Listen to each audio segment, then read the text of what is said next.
This project is only phase 1. Is flood early warning system na atong i-atag diri sa lungsod sa Kuala. This is the project of the React Group just to help the LGU Kasalan for this early warning. Now, kani karon is phase 1. This is via data, via internet. So, na information na pop up diri sa inyo. Kani is we installed that 3 sensors. First sensor is monitoring, second alarm, preparedness, third alarm is full evacuation. So that's 3 sensors, 3 alarm. So that is accurate because ang atong ina-support niya is the level of the water itself. But this one, the level itself of the water na mo-create na bubaha ang kalubihan ng atong central elementary school.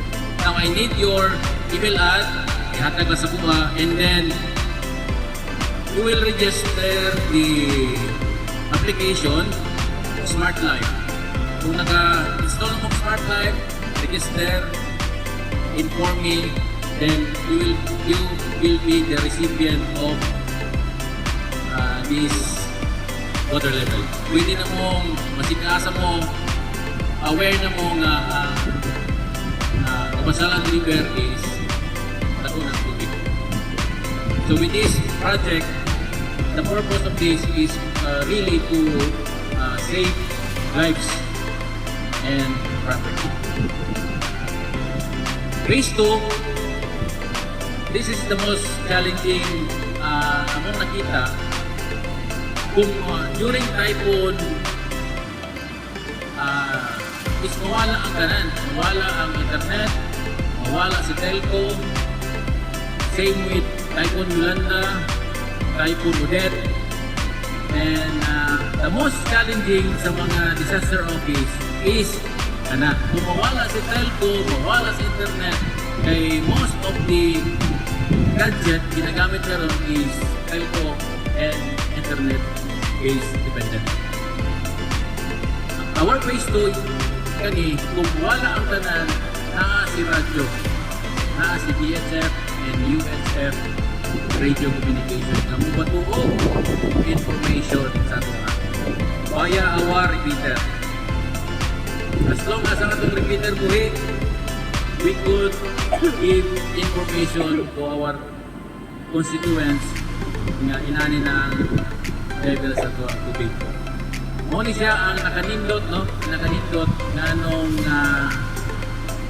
hindi pa po medyo natay lamang gamay because of the integration of the radio communication. Kung mawala ang tanan, buhi ang radyo na alay battery na solar, we could really send information.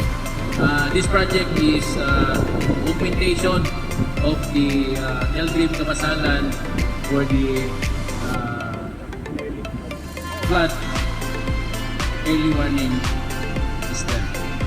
What if alas 2 na sa kadlawon itaas ang tubig, high tide, and kusog pa yung kayo plan sa atuang bukid? So with this device, automatic alarm, vibrate atuang smartphone. Tugawad yung ka. Pero ito ka na katawad mo katong sa hindi ararin siya magligi habang kayo mo the right calibration, the right information, we are more effective for information of flood, no? Ito mga constituents nga awa na mo ay taas ng tubig. So nakarelay ang ending pangalan sa React Group kumuhatag mo information nga, uy, taas ng tubig niya, wala di ay. So, kinsa kredibilidad na madaot ang sa React Group. So, ato nang ginikalayan.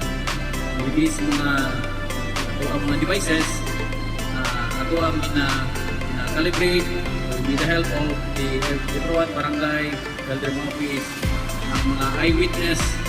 So this is now 80% accurate, but we really need the actual i-calibrate with the help of our barangay and disaster.